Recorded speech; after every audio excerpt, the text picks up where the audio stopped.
नमस्कार, मैं मनीष मुरारी दिशा online class पर आपका स्वागत करता हूं। जैसा कि आपको पता है कि हम लोग डेली है ना क्लास 10th के सोशल साइंस का है ना एग्जाम स्पेशल क्लास को कर रहे हैं। क्लास 10th के सोशल साइंस के एग्जाम स्पेशल क्लास को हम लोग कर रहे हैं, जिसमें अभी हम लोग पॉलिटिकल साइंस विषय को स्टार्ट किए हैं, है ना। और पॉलिटिकल साइंस विषय में हम लोग जो है पॉलिटिकल साइंस का जो लघुत्तरीय प्रश्न है इसको हम लोग पढ़ चुके हैं। उसके बाद उसके दीर्घोत्तरीय प्रश्न को भी हम लोग पढ़ चुके हैं। आज बारी है ऑब्जेक्टिव क्वेश्चन आंसर का, है ना। आज बारी है ऑब्जेक्टिव क्वेश्चन आंसर का और हम लोग क्या करने वाले हैं, तो आज के क्लास में हम लोग है ना ऑब्जेक्टिव करने वाले हैं। पॉलिटिकल साइंस के ऑब्जेक्टिव क्वेश्चन आंसर को हम लोग करने वाले हैं। सभी लोगों को गुड इवनिंग, कैसे हैं आप लोग, क्या हाल चाल है ना। सभी लोग को गुड इवनिंग, कैसे हैं आप लोग, क्या हाल चाल है। एक बार जल्दी से सब लोग कमेंट करके बताइएगा, है ना। और फिर हम लोग क्लास को स्टार्ट करेंगे। सब लोग एक बार क्लास को लाइक करके और क्लास को शेयर कर दीजिए। जितने भी लोग क्लास में जुड़ चुके हैं सभी लोग क्लास को एक बार लाइक करके और क्लास को शेयर कर दीजिए। फिर हम लोग क्लास को स्टार्ट करेंगे और एक एक करके हम लोग है ना सारे इंपोर्टेंट क्वेश्चन आंसर को अच्छे से देखने वाले हैं, अच्छे से हम लोग समझने वाले हैं, है ना। चलिए तो क्लास को स्टार्ट किया जाए, एक बार जल्दी से सब लोग कमेंट बॉक्स में बताएंगे क्या क्लास को स्टार्ट किया जाए। चलिए तो स्टार्ट करते हैं हम लोग आज के क्लास को। हम लोग स्टार्ट करते हैं बिहार बोर्ड मैट्रिक परीक्षा 2026 के लिए हम लोग पढ़ाई कर रहे हैं। बिहार बोर्ड मैट्रिक परीक्षा 2026 के लिए हम लोग पढ़ाई कर रहे हैं पॉलिटिकल साइंस विषय, है ना। पॉलिटिकल साइंस के ऑब्जेक्टिव क्वेश्चन आंसर को एक ही क्लास में हम लोग पॉलिटिकल साइंस के पूरे ऑब्जेक्टिव क्वेश्चन आंसर को क्या करने वाले हैं, कंप्लीट करने वाले हैं, है ना। एक ही क्लास में हम लोग पूरे पॉलिटिकल साइंस के ऑब्जेक्टिव क्वेश्चन आंसर को क्या करने वाले हैं, कंप्लीट करने वाले हैं, ठीक है। जिस तरीके से हम लोग इस पॉलिटिकल साइंस के शॉर्ट क्वेश्चन आंसर को कंप्लीट कर लिए, है ना, लॉन्ग क्वेश्चन आंसर को कंप्लीट कर लिए, उसी तरीके से हम लोग ऑब्जेक्टिव क्वेश्चन आंसर को कंप्लीट करेंगे। तो ये आपका जो है क्या है ना, रामबाण। ये रामबाण सीरीज है जिसमें हम लोग ऑब्जेक्टिव क्वेश्चन आंसर को क्या करते हैं, कंप्लीट करते हैं, ठीक है। तो स्टार्ट करते हैं हम लोग, है ना, पॉलिटिकल साइंस का रामबाण सीरीज, है ना। स्टार्ट करते हैं हम लोग पॉलिटिकल साइंस का रामबाण सीरीज। आप सभी लोग एक बार क्लास को लाइक करके और क्लास को शेयर कर दीजिए। सभी लोग एक बार क्लास को लाइक करके और क्लास को शेयर कर दीजिए और बताइए क्या आप सब लोग तैयार हैं, क्या आप सब लोग तैयार हैं। तो कमेंट बॉक्स में यस लिख करके बताएंगे कि क्या आप सब लोग तैयार हैं। क्लास को स्टार्ट किया जाए, चलिए, है ना। तो स्टार्ट करते हैं हम लोग आज पॉलिटिकल साइंस, जो अपना पॉलिटिकल साइंस विषय है। तो पॉलिटिकल साइंस विषय जो है इसके हम लोग ऑब्जेक्टिव क्वेश्चन आंसर को क्या करेंगे, शुरू करेंगे। ऑब्जेक्टिव क्वेश्चन आंसर को हम लोग क्या करने वाले हैं, शुरू करने वाले हैं। ऑब्जेक्टिव क्वेश्चन आंसर को हम लोग देखने वाले हैं, है ना।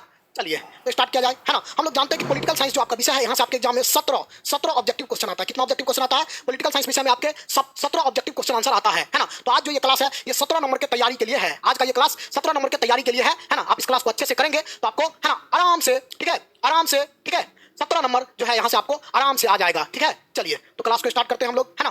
तो हम लोग चैप्टर नंबर 1 से 5 पॉलिटिकल साइंस जो विषय है यहाँ पर टोटल 5 चैप्टर है। तो चैप्टर 1 से 5 तक के जितने भी इंपोर्टेंट क्वेश्चन आंसर है उसको हम लोग देखने वाले हैं, है ना। इंपोर्टेंट क्वेश्चन आंसर है उसको हम लोग देखने वाले हैं। और इसके साथ साथ अगर हम लोग बात करें कि जैसे जो भी क्वेश्चन होगा, है ना, उस क्वेश्चन से रिलेटेड और भी कोई सा क्वेश्चन बन सकता है तो उसको भी हम लोग देखेंगे, है ना, ठीक है ना। चलिए समझ गए। चले हम लोग कह रहे हैं कि जितने क्वेश्चन हम लोग देखेंगे उस क्वेश्चन से रिलेटेड और भी बहुत सारे क्वेश्चन को हम लोग देखने वाले हैं, है ना। क्वेश्चन से रिलेटेड भी क्वेश्चन को हम लोग देखने वाले हैं ताकि क्या हो, ताकि जो है आप जो है अगर उससे रिलेटेड क्वेश्चन भी कोई पूछा जाए तो आप बना सकते हैं। अभी एग्जाम में क्या हो रहा है कि डायरेक्ट क्वेश्चन आपको जो पहले पूछा हुआ है वो क्वेश्चन नहीं पूछ रहा है, उसी को थोड़ा उल्टा पुल्टा करके पूछ रहा है ना, उसी को थोड़ा उल्टा पुल्टा करके पूछ रहा है। इसमें क्या होगा कि जो रट्टा मारने वाला विद्यार्थी है उस वो क्या हो जाएगा, है ना, उसका दिक्कत हो जाएगा। लेकिन जो बच्चे अच्छे से समझ करके, है ना, कॉन्सेप्ट के साथ पढ़े हैं उनको कहीं से कोई दिक्कत नहीं होगा, है ना। तो चले हम लोग स्टार्ट करें। चलिए तो हम लोग चलते हैं, स्टार्ट करते हैं क्लास को। आप सब लोग क्लास को एक बार लाइक करके और सब लोग क्लास को एक बार क्या कर देंगे, शेयर कर देंगे, है ना। जितने भी लोग क्लास में जुड़ चुके हैं सभी लोग क्लास को एक बार लाइक करके और क्लास को एक बार शेयर कर दीजिए। फिर हम लोग क्लास को क्या करेंगे, स्टार्ट करते हैं और फिर हम लोग एक एक करके हम लोग सारे जो है ना सारे जो ऑब्जेक्टिव है इंपोर्टेंट ऑब्जेक्टिव क्वेश्चन आंसर है उसको हम लोग देखने वाले हैं, है ना। चलिए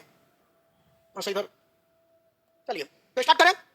पहला क्वेश्चन आपका है कि 15वीं लोकसभा चुनाव के पूर्व लोकसभा में महिलाओं की भागीदारी कितनी थी, है ना। 15वीं लोकसभा चुनाव से पहले, है ना, लोकसभा में महिलाओं की भागीदारी कितनी थी, है ना। हम लोग जानते हैं कि 2024 में, अभी कुछ दिन पहले 2024 में लोकसभा का चुनाव हुआ। ये कौन सा लोकसभा का चुनाव था, 18वीं लोकसभा का चुनाव था, है ना। इससे अगर 5 साल पहले हम लोग जाए तो इससे 5 साल पहले 2019 में जो लोकसभा का चुनाव हुआ था वो कौन सा लोकसभा चुनाव था, 17वीं लोकसभा का चुनाव था, 17वीं लोकसभा का चुनाव था। और उससे पहले 2014 में जो लोकसभा का चुनाव हुआ था वो कौन सा चुनाव था, 16वीं लोकसभा का चुनाव था, 16वीं लोकसभा का चुनाव था। और उससे पहले, है ना, उससे पहले अगर हम लोग बात करें कि 2009 में जो लोकसभा का चुनाव हुआ था तो ये कौन सा लोकसभा चुनाव था, तो 15वीं लोकसभा चुनाव था, 15वीं लोकसभा चुनाव था। तो यहाँ से एक क्वेश्चन आपके एग्जाम में, है ना, देखने को हर साल मिलता है कि कौन सा लोकसभा का चुनाव कब हुआ था, कौन सा लोकसभा का चुनाव कब हुआ था। ये क्वेश्चन आपके एग्जाम में देखने को मिलता है। और इस साल भी बहुत ज्यादा संभावना है कि आपसे पूछा जाए कि 18वीं लोकसभा का चुनाव कब हुआ था, है ना। पूछा जाए अगर आपसे कि 18वीं लोकसभा का चुनाव कब हुआ था तो आपको बताना है 2024, है ना। ये सब पूछा जा चुका है। 15वीं लोकसभा चुनाव कब हुआ था, 2009 में, है ना। 16वीं लोकसभा चुनाव कब हुआ तो 2014 में, 17वीं लोकसभा चुनाव कब हुआ 2009 में, और 18वीं लोकसभा चुनाव कब हुआ तो ये हुआ 2024 में। 18वीं लोकसभा चुनाव कब हुआ, है ना,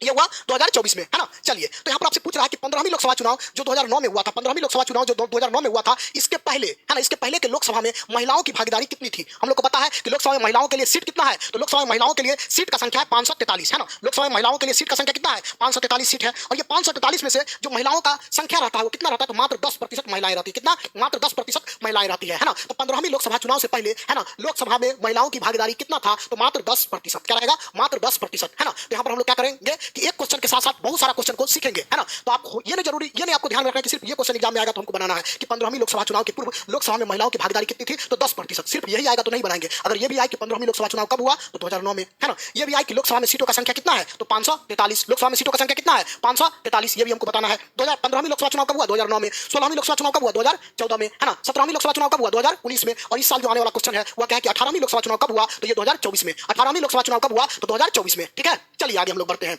नेक्स्ट आपका क्वेश्चन है कि भारत में महिलाओं के लिए आरक्षण की व्यवस्था है। भारत में महिलाओं के लिए आरक्षण की व्यवस्था कहां किया गया है, तो हम लोग को पता है कि भारत में महिलाओं के लिए, है ना, भारत में महिलाओं के लिए आरक्षण की व्यवस्था किया गया था 33%। कहां पर, पंचायती राज में। जो पंचायती राज है वहां पर 33% महिलाओं को आरक्षण दिया गया था भारत में, है ना। लेकिन बिहार पंचायती राज अधिनियम 2006 के अनुसार बिहार के पंचायती राज में महिलाओं को कितना आरक्षण दिया गया है, महिलाओं को आरक्षण दिया गया 50%, है ना। कितना आरक्षण दिया गया महिलाओं को, 50% आरक्षण दिया गया है ना। तो आपको याद रखना है कि भारत में कहां महिलाओं के लिए आरक्षण की व्यवस्था किया गया है, लोकसभा में नहीं, यहाँ पर तो 10% ही महिलाएं हैं। विधानसभा में यहाँ भी नहीं, पंचायती राज व्यवस्था में, तो यहाँ पर जो है पंचायती राज जो व्यवस्था है यहाँ पर जो महिलाओं को आरक्षण दिया गया, है ना। पंचायती राज को संवैधानिक दर्जा कब दिया गया था, पता है कि आपको बताएंगे। पंचायती राज को संवैधानिक दर्जा कब दिया गया था, तो 73वां संविधान संशोधन के द्वारा। 73वां संविधान संशोधन 1992 में हुआ था, है ना। और इसके द्वारा पंचायती राज को क्या किया गया, संवैधानिक दर्जा दिया गया, है ना। संवैधानिक दर्जा दिया गया है पंचायती राज को, ठीक है। चलिए बढ़े हम लोग आगे, है ना।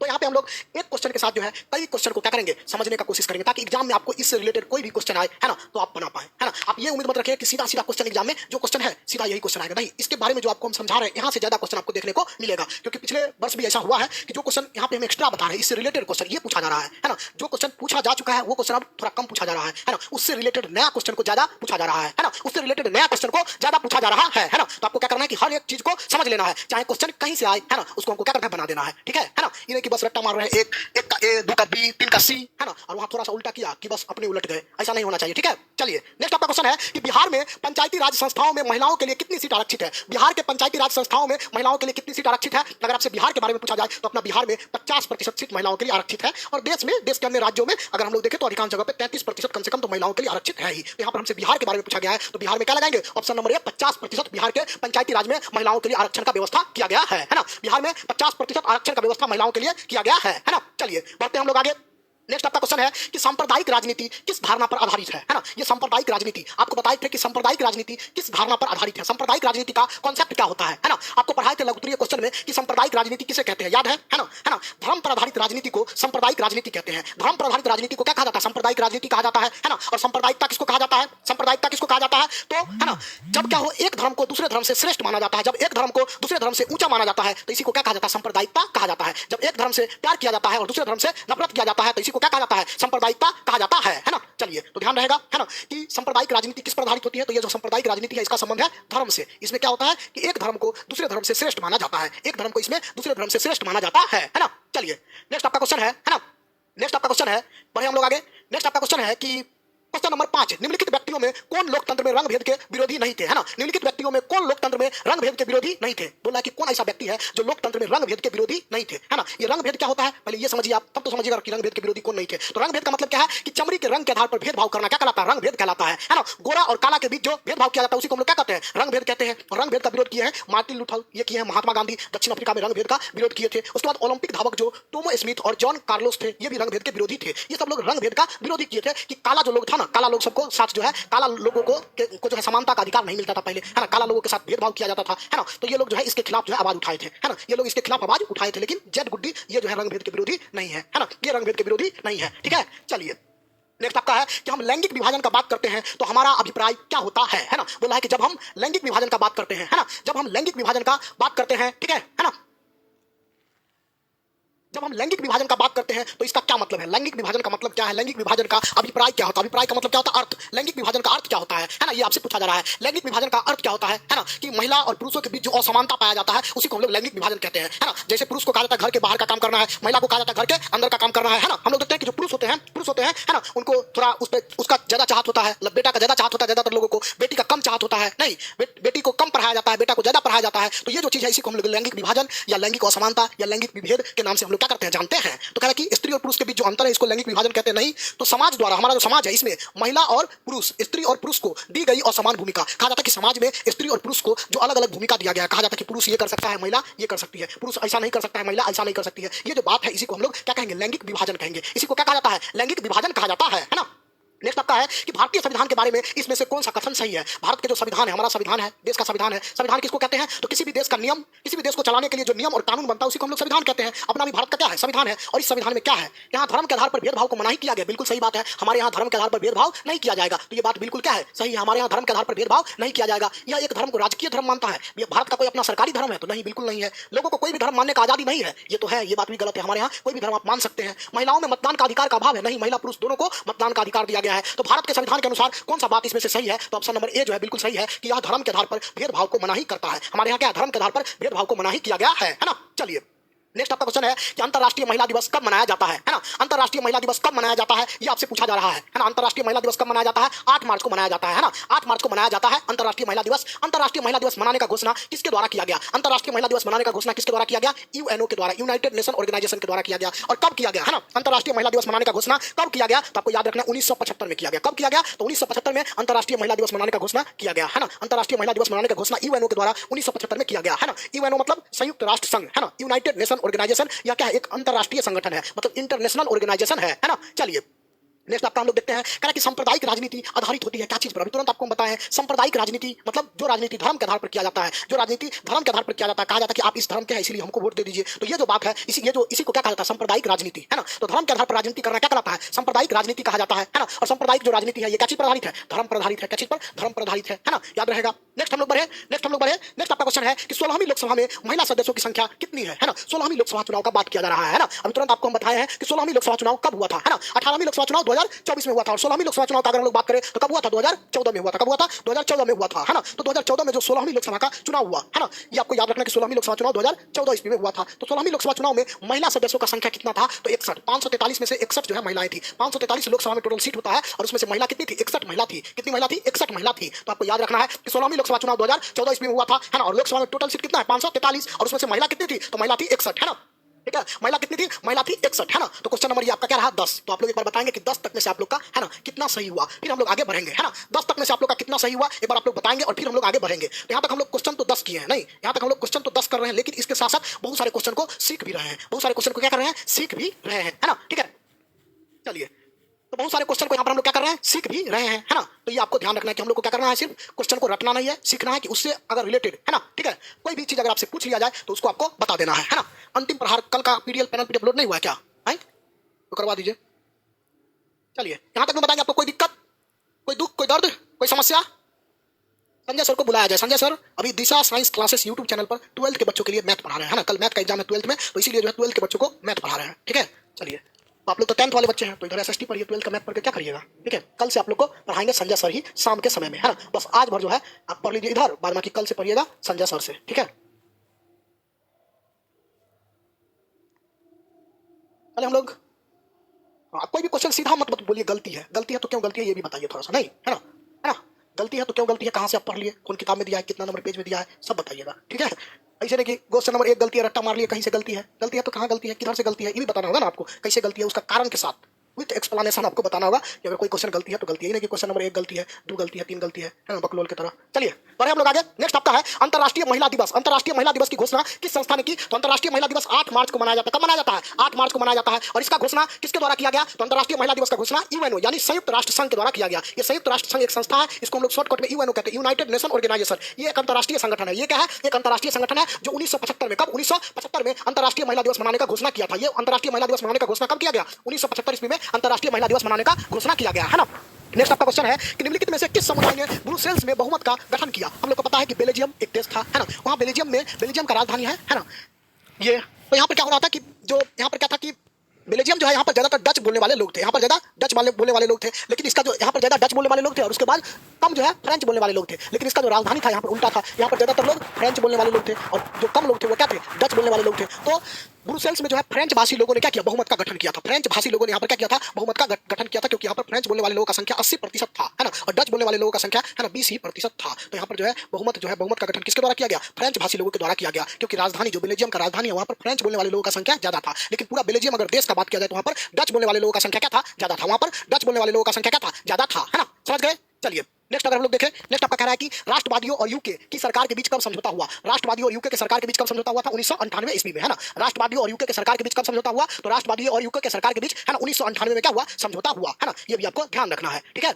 चलिए यहाँ से आगे हम लोग चले, है ना, यहाँ से आगे हम लोग चले, ठीक है। यहाँ से आगे हम लोग बढ़े, तो बढ़ते हैं हम लोग, देखते हैं यहाँ से आगे के चीजों को, ठीक है ना। यहाँ से आगे के चीजों को हम लोग देखते हैं और समझते हैं। कह रहा है कि निम्न में से किसने कहा धर्म को कभी भी राजनीति से अलग नहीं किया जा सकता? ये किसका कथन है कि धर्म को कभी भी राजनीति से अलग नहीं किया जा सकता है ना। राजनीति के बारे में ये बात किसके द्वारा कहा गया कि धर्म को कभी भी राजनीति से अलग नहीं किया जाता है, यानी धर्म के आधार पर ही राजनीति करना चाहिए। ये किसका कहना था? तो ये कहना महात्मा गांधी का। किसका? महात्मा गांधी का। यहाँ पर धर्म का अर्थ क्या है? यहाँ पर धर्म का अर्थ धर्म नहीं है, हिंदू मुस्लिम नहीं है। यहाँ पर धर्म का अर्थ है सत्य के आधार पर राजनीति करना चाहिए, सच्चाई के आधार पर राजनीति करना चाहिए, है ना। कोई भी धर्म हमको, है ना, अच्छा बात ही सिखाता है, तो अच्छाई के आधार पर जो है राजनीति करना चाहिए। ये इनका यहाँ पर कहना था, ये नहीं कि हिंदू मुस्लिम के आधार पर राजनीति करना चाहिए, ऐसा नहीं कहा गया था, है ना। तो महात्मा गांधी के बारे में हम लोग जानते हैं, हमारे देश के क्या है? राष्ट्रपिता। भारत के राष्ट्रपिता किनको कहा जाता है? महात्मा गांधी को। बापू के नाम से किनको हम लोग जानते हैं? महात्मा गांधी को, है ना। और महात्मा गांधी के जन्मदिन को किस दिवस के रूप में मनाते हैं? तो महात्मा गांधी के जन्मदिन को, है ना, हम लोग विश्व अहिंसा दिवस के रूप में मनाते हैं। 2 अक्टूबर को महात्मा गांधी का जन्मदिन है और इसको विश्व अहिंसा दिवस के रूप में मनाया जाता है, ठीक है ना।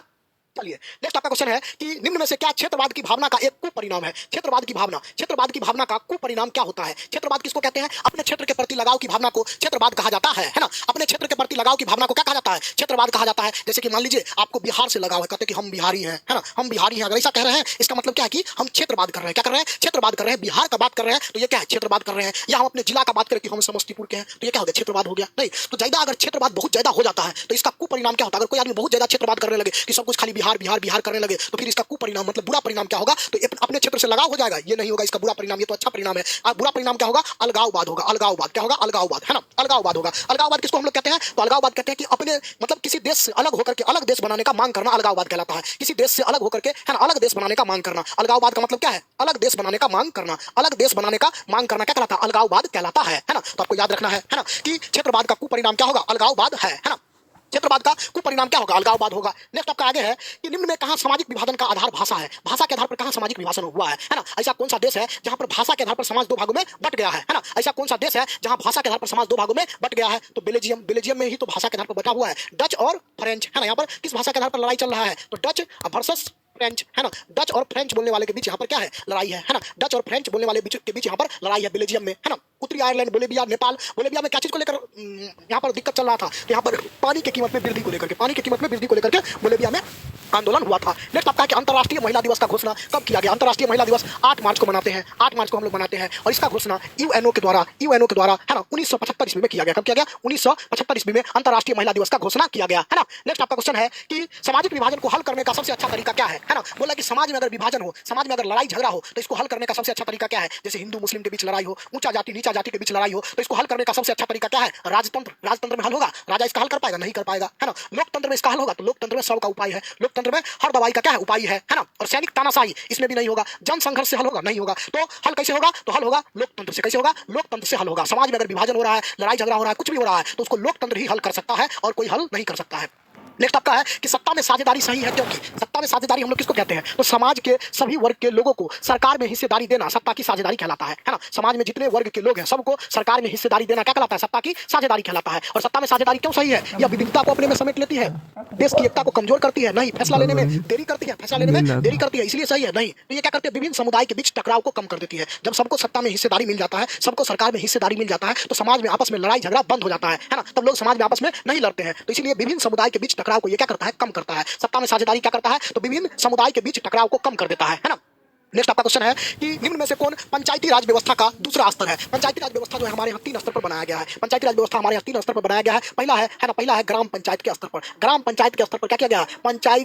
जो ग्राम पंचायत के स्तर पर, पहला है पंचायत स्तर पर, है ना। पंचायत स्तर पर क्या चीज का गठन किया गया? तो ग्राम पंचायत का गठन किया गया है। दूसरा है पंचायत समिति, जो कि प्रखंड स्तर पर इसका गठन किया गया है। पंचायत समिति का गठन प्रखंड स्तर पर किया गया है। और तीसरा है जिला परिषद, है ना, जिला परिषद, जिसका गठन जो है जिला स्तर पर किया गया है। तो इधर हम लिखते हैं पंचायती राज व्यवस्था जो हमारे यहाँ ये 3 स्तरीय है। पंचायती राज व्यवस्था को 73वां संविधान संशोधन के द्वारा संवैधानिक दर्जा मिला, ये बात आपको याद रखना है। और ये हमारे यहाँ पंचायती राज व्यवस्था त्रिस्तरीय है। एक तो आपका पंचायत स्तर पर होता है ग्राम पंचायत, क्या होता है? पंचायत स्तर पर आपका होता है ग्राम पंचायत, या है ना, हाँ, ग्राम पंचायत हो जाता है, नहीं है ना। प्रखंड स्तर पे क्या होता है, पंचायत समिति होता है। प्रखंड स्तर पे क्या होता है, पंचायत समिति होता है। प्रखंड स्तर पे होता है पंचायत समिति, पंचायत समिति। और जिला स्तर पे क्या होता है, तो जिला स्तर पे होता है जिला परिषद, है ना। जिला स्तर पे क्या होता है, तो जिला स्तर पे होता है जिला परिषद, है ना। जिला स्तर पे क्या होता है, जिला स्तर पे होता है जिला परिषद, है ना। तो आपको पता है कि पंचायती राज को 3 स्तर पे गठन किया गया है। प्रखंड पंचायत स्तर पे ग्राम पंचायत के रूप में, है ना। प्रखंड स्तर पे पंचायत समिति के रूप में, और जिला स्तर पे जिला परिषद के रूप में। तीनों में से कोई आपसे पूछा जा सकता है। तो कह रहा है कि पंचायती राज का दूसरा स्तर कौन है, तो ये हो गया पहला,